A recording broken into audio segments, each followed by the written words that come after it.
Le fait qu'on soit pas marqué presse américaine, CNN ou ce type de médias, de médias américains, je pense que c'est quelque chose qui faisait qu'il nous parlait plus volontiers aussi.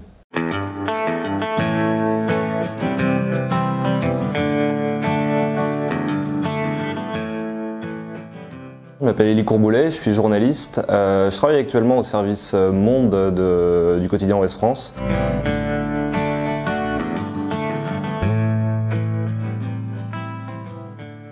Aux États-Unis, j'y suis arrivé fin septembre, donc vraiment pour le dernier mois et demi de campagne électorale. En gros, tu avais vraiment l'ambiance dans les villes très progressiste, très démocrate, et l'ambiance dans les campagnes, il suffisait de faire 1 heure de route vers la campagne pour tomber dans un endroit complètement différent. Et ça, on l'a retrouvé vraiment partout, que ce soit en Floride ou en Arizona, ou même en Pennsylvanie où on est allé aussi, entre Philadelphie et la campagne. C'est vraiment la division ville-campagne qui ressortait le plus dans l'ambiance. Le 3 novembre, on était sur place, donc vraiment pour voir l'ambiance des bureaux de vote.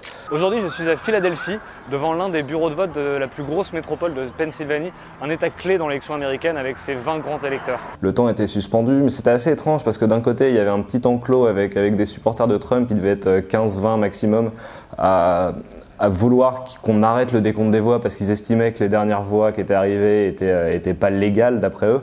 Et en face, il y avait quasiment 10 fois, 15, 20 fois plus de supporters démocrates, enfin pas vraiment démocrates, de supporters anti-Trump, qui eux commençaient un peu à faire la fête, un peu à manifester, on va dire, plus joyeusement que les républicains.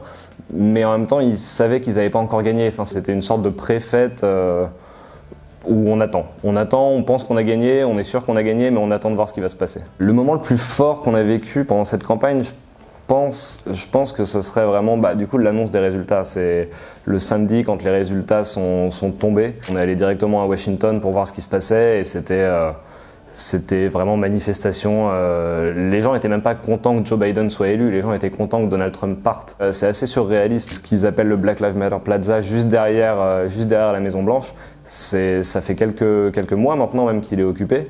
C'est incroyable, enfin, c'est littéralement collé à la Maison Blanche et c'est des figurines anti-Trump, des panneaux anti-Trump, enfin, c'est vraiment surprenant, quoi. Et les gens faisaient la fête parce que Trump partait, quoi. D'un point de vue professionnel, c'était plus un stress diffus d'essayer de rendre bien compte de ce qui se passe pour que les lecteurs en France et les gens qui consultent le site web et regardent les vidéos puissent se rendre compte vraiment de l'état du pays le plus justement possible. C'était vraiment une chance de pouvoir suivre une campagne américaine comme ça, d'essayer d'avoir une image un peu plus globale de ce qu'est Donald Trump et de ce qu'il a représenté pendant 4 ans et de ce qu'il représente encore pour pas mal d'Américains, peu importe leur opinion politique.